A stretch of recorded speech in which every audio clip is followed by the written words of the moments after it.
நம்ம சேனல்ல பயோகிராஃபிலாம் பார்க்குறோம். அந்த வகையில இன்னைக்கு யாரோட பயோகிராஃபின்ட்டு எல்லாரும் தம்பி வச்சு கெஸ் பண்ணியிருப்பீங்க. ஆமாங்க. பிக் பாஸ் ஜெஃப்ரியோட பயோகிராஃபி தான் பார்க்க போறோம்.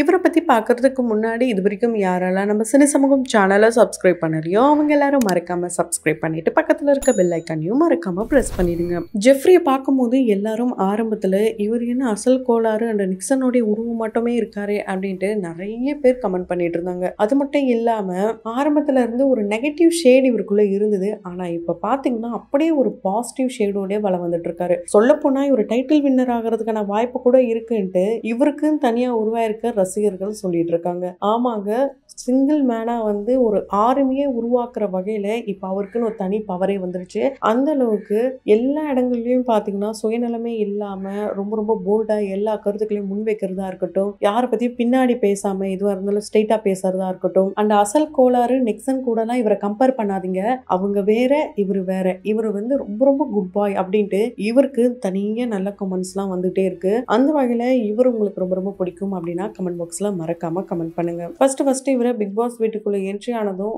நிறைய பேர் போடுற கமெண்ட்ஸ் என்னன்னா, இவருடைய அந்த வீடியோக்கு கீழேயே இவரை பத்தி தெரியும் போது இவர் பேசுற விதங்களா இருக்கட்டும் ரொம்ப ரொம்ப கைண்டா அண்ட் மேனஸோட தான் பேசுறாரு. இவருடைய மேனரிசமே டிஃப்ரெண்டா இருக்கு. ஸோ அதை பார்க்கும் போதே பாத்தீங்கன்னா இவன் வேற மாதிரிப்பா, வேற மாதிரி, கண்டிப்பா இவன் பெரிய லெவல்ல வரணும்பா அப்படின்ட்டு இவருக்கு சப்போர்ட்ஸ் அதிகமாயிட்டே இருக்குங்க. எல்லா சீசன்லயுமே ஒரு சிங்கர் போறது உண்டுங்க. அதே மாதிரி தான் இந்த சீசன்லயும் ஒரு சிங்கரை உள்ள அனுப்பிச்சிருக்காங்க. அதுதான் நம்ம கானா ஜெஃப்ரி. இவரை கானா ஜெஃப்ரின்னு சொல்றதுக்கு பின்னாடி ஒரு குட்டி ஸ்டோரியே இருக்கு. அதாவது ஆரம்பத்துல இருந்து சின்ன வயசுல இருந்தே இவருக்கு கானா பாடல்கள் பாடுறது ரொம்ப பிடிக்கும். அதாவது கானான்னு தெரியாமலேயே கானா பாடல்கள் பாடுவாருன்னா பாத்துக்கோங்க. மெலோடி சாங்லாம் ரொம்ப ரொம்ப பாடுவாரு. ஸோ அதுல இருந்து தான் கானாவா மாற ஆரம்பிச்சது. அதுக்கப்புறம் ஃப்ரெண்ட்ஸ்க்கு நிறைய பாட சொல்லி கொடுக்கறது, இவர் பாடி காட்டுறது, இது போல நிறைய விஷயங்கள் இவர் பண்ணியிருக்காரு. இதெல்லாம் தாண்டி இவருக்கு ஃபுட்பால்னா அந்த அளவுக்கு உயிராங்க. ஏரியால ஃபுட்பால் பிளேயர் அப்படின்னு சொன்னா இவருடைய நேம் தான் ஃபர்ஸ்ட் சொல்லுவாங்க. அந்த ஏரியால இருக்க ஒவ்வொருத்தருடைய வீட்லயும் ஒரு கப் இருக்கும். அது டீமா சேர்ந்து வின் பண்ண கப்பா இருந்தாலும் எல்லாருக்கும், அதாவது ஒவ்வொரு டைமும் வின் பண்ணும்போது அந்த கப்பை ஒவ்வொருத்தருடைய வீட்டுக்கு கொடுத்து அனுப்புற பழக்கமும் இந்த டீமுக்கு உண்டாங்க. ஸோ இவர் ரொம்ப நல்ல பர்சனாம், எல்லா டைமும் ஜாலியாக தான் இருப்பாராம். கஷ்டம்னா என்ன தெரியுமா, சோகம்னா என்ன தெரியாம ரொம்ப ரொம்ப ஒரு ஹெல்பிங் மைண்டோட வளம் வந்துட்டு இருந்த இவருடைய வாழ்க்கையிலும் ஒரு சூறாவளி அடிச்சதுன்னே சொல்லலாம். அது இவங்களுடைய அக்காவுடைய திருமணம் தான். அது வரைக்குமே கஷ்டம்னா தெரியாமலே இவங்க அம்மா வளர்த்துருக்காங்க. இவங்க அம்மா பாத்தீங்கன்னா அவன் நல்லா இருக்கணும், என் பையன் நல்லா இருக்கணும், அதுக்காக நான் எந்த எல்லைக்கு வேணாலும் போவேன்னு சொல்லி அவருக்காக இவங்க நிறைய வேலைகள் பார்த்துருக்காங்க. அந்த அமௌண்ட்லாம் கூட கொடுத்துருக்காங்களாம். அவங்க அக்காவுக்கு கல்யாணம் பண்ணும்போது நிறைய வந்து ஃபினான்ஷியலா டவுன் ஆயிட்டாங்களாம். அந்த நேரத்துல தான் இவருக்கு கஷ்டம்னா என்ன தெரிஞ்சது, வறுமைனா என்ன தெரிஞ்சது. ஸோ இது எல்லாத்தையும் நம்ம தான் வந்து பார்த்துக்கணும், நம்ம அம்மாவுக்கு நம்ம சப்போர்ட்டா இருக்கணும்ட்டு இவர் படிக்கிற காலத்துல அவங்க அம்மா கிட்ட போய் பேசியிருக்காரு. அம்மா நான் போய் வேலைக்கு போறேன், கண்டிப்பா நான் போகணும், நம்ம வீட்டோட நிலைமை மாறும் அப்படிலாம் சொல்லியிருக்காரு. இல்ல தங்கம், நீ வந்து படிக்கணும், நீ படிச்சு பெரிய ஆள் ஆகணும், இப்படிலாம் அவங்க வந்து ரொம்பவே என்கரேஜ் பண்ணியிருக்காங்க. இருந்தாலும் இவருக்கு படிப்பு வரலையாங்க. ஸோ வராத படிப்பை வானா எப்படி வரும், எனக்கு என்ன வருமோ அதை நான் பண்றேன் அப்படின்னு சொல்லி தான் இவரு கானா அந்த சிங்கிங்கே அடுத்த லெவலுக்கு கொண்டு போகலான்னு நினைச்சிருக்காரு. ஏன்னா ஃபுட்பால்ல எந்த ஒரு லைஃபும் நமக்கு கிடையாது. அப்படி இருக்கும்போது எதுக்காக நம்ம இதுக்குள்ளேயே இருக்கணும், நம்ம அடுத்த லெவலுக்கு போகலாம் அப்படின்னு சொல்லி இவர் சிங்கிங்க்கு அடுத்த லெவலுக்கு போறாரு. இருந்தாலும் இவர் வந்து ரொம்ப ஃபேமஸ் ஆகலாம் இல்லைங்க. ஏன்னா இந்த பிக் பாஸ் வீட்டுக்குள்ள வந்ததுக்கு அப்புறம் தான் இப்ப அசல் கோளாரே அவர் பாடுற ஒவ்வொரு பாடலும் அந்த ஒவ்வொரு சின்ன பீட்மே கூட ரொம்ப ரொம்ப ஃபேமஸ் ஆயிருக்கு. ரீசெண்டா யார்டா அந்த பையன், நான் தான் அந்த பையன், அந்த ஒரு பாடல் பாத்தீங்கன்னா எல்லா பக்கமும் ரீல்ஸா போயிட்டு இருக்கு. அந்த அளவுக்கு அவர் என்னதான் உள்ள இருக்கும் போது ஒரு சில மிஸ்டேக்ஸ் எல்லாம் பண்ணாரோ, இல்ல அதை வெளியே பார்க்கும் போது மிஸ்டேக்கா தெரிஞ்சிருந்தா கூட அது எல்லாத்தையும் பாசிட்டிவான வேலை அவருடைய சிங்கிங் கெரியர் மூலியமா கொண்டு போயிட்டாருன்னே சொல்லலாம் அசல் கோளாறு. அந்த வகையில யார்டா அந்த பையன், நான் தான் அந்த பையன் பாடல் உங்களுக்கு ரொம்ப பிடிக்கணும், அதை கமெண்ட் பாக்ஸ்ல ரெட் ஆட்டின் கொடுத்து கமெண்ட் பண்ணலாம். ஸோ ஜெஃப்ரி பாத்தீங்கன்னா நிறைய தவறான பழக்கத்துக்கும் உள்ளாயிருக்காராம். அந்த தவறான பழக்கத்து மூலயமா ரொம்பவே அடிமையாகி அதுல இருந்து மீண்டு வரணும்னு நினைச்சு சிக்கி திணறி ரொம்பவே ஒரு கொடுமையான வாழ்க்கையை இவர் வாழ்ந்திருக்காரு.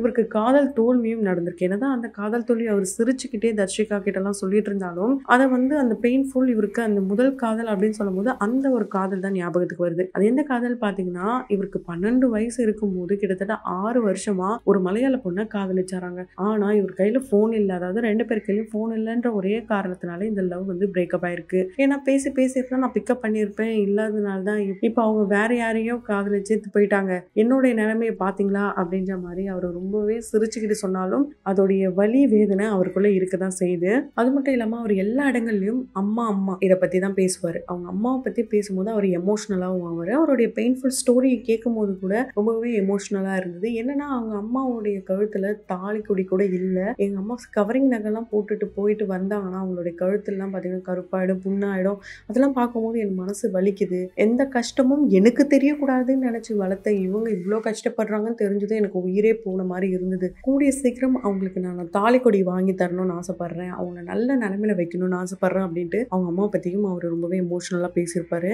அது மட்டும் கிடையாதுங்க, இப்பெல்லாம் எந்த படம் ரிலீஸ் ஆகுதோ அந்த படத்துடைய ப்ரொமோஷனுக்காக அந்த ஆக்டர்லாம் பிக் பாஸ் வீட்டுக்குள்ள வராங்க. அந்த மாதிரி தான் சமீபத்தில் அமரன் படத்துக்காக எஸ்கே அவர்களும் லெடி பெஹர் இந்த படத்துக்காக கவின் அவர்களும் பிக் பாஸ் வீட்டுக்குள்ள வந்திருப்பாங்க. ஸோ இதெல்லாம் பார்த்துட்டு கவினோடைய என்ட்ரியை பார்த்துட்டு அவருடைய ஃபேன்ஸ் ஒரு பக்கம் சந்தோஷமடைய, பிக் பாஸே வந்து நீங்க போகும்போது ஒரு பாட்டை பாட்டு போங்க சார் அப்படின்னு சொல்ல, ஸோ இந்த மாதிரி ஒரு நல்ல ஃபன்னான மூமெண்ட் இருந்தாலும் இன்னொரு பக்கம் எமோஷனல் மூமெண்ட்டும் இருந்தது. அதாவது எல்லாருமே சாப்பிட்டுட்டு இருப்பாங்க. அந்த நேரத்தில் ஜெஃப்ரி என்ன பண்ணுவாருன்னா, அண்ணே நான் இது வரைக்கும் இந்த மாதிரி வந்து சாப்பாடு சாப்பிட்டதே கிடையாது, நான் வந்து தீபாவளினா என்னன்னே தெரியாது, கொண்டாடினதே கிடையாது, இது போல கறி விருந்துலாம் எனக்கெல்லாம் வச்சதே இல்லை, எங்கள் அம்மாலாம் செய்யவே மாட்டாங்க, இப்போ நான் கொண்டாடுறேன்ல இதுதான் எனக்கு தீபாவளி, இதுக்கு மேலே எனக்கு என்ன வேணும், ரொம்ப ரொம்ப சந்தோஷமா இருக்கேன், என்ன ஒன்று எங்கள் அம்மா இந்த டைமில் இதெல்லாம் சாப்பிட்டு இருக்க மாட்டாங்களேன்ற வருத்தம் எனக்கு இருக்குண்ணே அப்படின்ட்டு அவர் அந்த நேரத்தில் கூட அவங்க அம்மாவை நினச்சி தான் வருத்தப்படுவார்.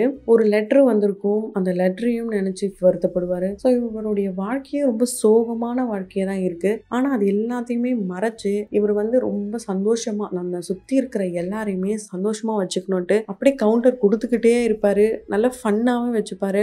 இப்படி ஃபன் பர்சனையே இந்த பிக் பாஸ் வீட்டுக்குள்ளே அழ வச்சுட்டாங்கன்னா பாருங்க. அதாவது இந்த ஓட்டு போடுற மாதிரி ஃபர்ஸ்ட் செகண்ட் தேர்ட் இந்த மாதிரி ஓட்டு வந்து யாருக்கு ஜெஃப்ரிக்கு என்ன வந்து எந்த பிளேஸ் கொடுக்கலாம் அப்படின்ட்டு ஆடியன்ஸ் கிட்ட கேட்குற மாதிரி அவங்களுக்குள்ளேயே கேட்டுப்பாங்க. அப்போ எல்லாரும் காமெடியாக சிரிச்சுட்டு இருப்பாங்க. அதை பார்த்துட்டு தயவு செய்து யாரும் சிரிக்காதீங்க, நீங்க போடுற ஓட்டில் தான் நான் உள்ள இருக்கணும்னு எந்த அவசியமும் கிடையாது அப்படின்ட்டு அவர் எமோஷனலாக வெளியே வந்துருவாரு. அப்புறம் விஷால் வந்து இவர் வந்து ரொம்பவே கன்சல்ட் பண்ணுவார். என்னப்பா நீ இப்படி எமோஷனல் ஆகுன்னு தெரியாது, சும்மா ஜாலியாக நினச்சி பண்ண மன்னிச்சிரு அப்படின்னு சொல்லும்போது, நான் அவங்க எல்லாரையுமே என்னோட க்ளோஸ் ஃப்ரெண்டு நினைச்சேன், ஆனால் நீங்களாம் எப்பவுமே அவங்கள மாதிரி மாற முடியாது, ஏன்னா அவங்க தான் எப்பவுமே எனக்கு பக்க பலமாக இருப்பாங்க, அவங்க தான் எனக்கு எல்லாமே, பெஸ்ட் ஃப்ரெண்ட்ஸ் தான் அப்படின்ட்டு அவர் அந்த இடத்துல அவருடைய பெஸ்ட் ஃப்ரெண்ட்ஸ் கூட மறக்காம அங்கே அவருடைய பெஸ்ட் ஃப்ரெண்டை பற்றியும் பேசியிருப்பாரு. சாஞ்சனாக்கும் இவருக்கும் பார்த்தீங்கன்னா ஒரே வயசு தான் வித்தியாசம். அவங்களுக்கு 21, இவருக்கு 22. என்னை அண்ணன்லாம் கூப்பிட்டுட்டு இருக்காத, ஒரு வயசானாலும் நான் அண்ணன் தான் கூப்பிடுவேன், பேர் சொல்ல கூப்பிட மாட்டேன், ஏன்னா வெளியிலிருந்து பார்க்குறவங்களுக்கு அது எப்படி தெரியும் தெரியாது, அதனால இருக்கிற வரைக்கும் நான் அண்ணன் தான் கூப்பிடுவேன் அப்படின்ட்டு அவங்களும் ஸ்ட்ராங்காக சொல்லிடுவாங்க.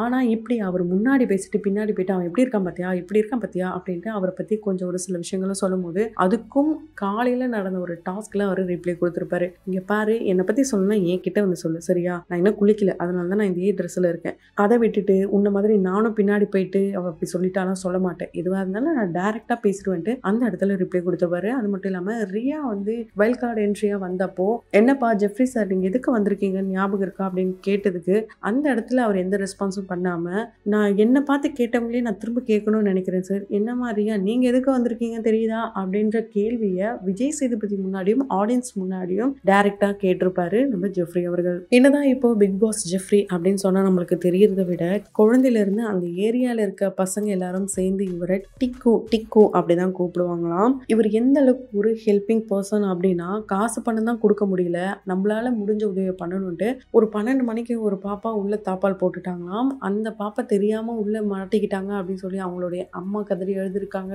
அவங்களுடைய அப்பா டியூட்டிக்கு போயிட்டாராம். அந்த நேரத்துல பக்கத்து வீட்டு ஜன்னலை உடைச்சி இவர் உள்ள போயிட்டு காப்பாத்திருக்காரு. இந்த விஷயத்த அந்த ஏரியா மக்களே பாராட்டியிருக்காங்க. இவங்க அப்பா மெக்கானிக் ஷாப் வச்சு ரன் பண்ணி இருந்திருக்காரு. அதுக்கப்புறம் இவங்க அம்மா டெக்ஸ்டைல் ஷாப் வச்சு ரன் பண்ணியிருக்காங்க. எதுவுமே இவங்களுக்கு கை கூடல தான் சொல்ல முடியும். அதனாலேயே இவருக்கு வேலைக்கு போனாரு. அந்த வேலையும் கை கூடல. ஸோ இவருடைய கெரியர் க்ரோத்தும் அண்ட் இவருடைய பர்சனல் க்ரோத்தும் பார்த்தீங்கன்னா அடுத்த லெவலுக்கு போறதுக்கு இந்த பிக் பாஸ் மேடையை ஒரு நல்ல பயன்படுத்துவாரு நம்பலாம். அந்த வகையில இவரு இந்த சீசனுடைய டைட்டில் வின்னர் ஆவாருன்னு நினைச்சீங்கன்னா கமெண்ட் பாக்ஸ்ல மறக்காம கமெண்ட் பண்ணுங்க. தொடர்ந்து பயோகிராஃபில பார்த்து என்ஜாய் பண்ணணும்னு நினைச்சீங்கன்னா உடனே நம்ம சினி சமூகம் சேனலை சப்ஸ்கிரைப் பண்ணிட்டு பக்கத்துல இருக்க பெல் ஐக்கனையும் மறக்காம பிரஸ் பண்ணிடுங்க.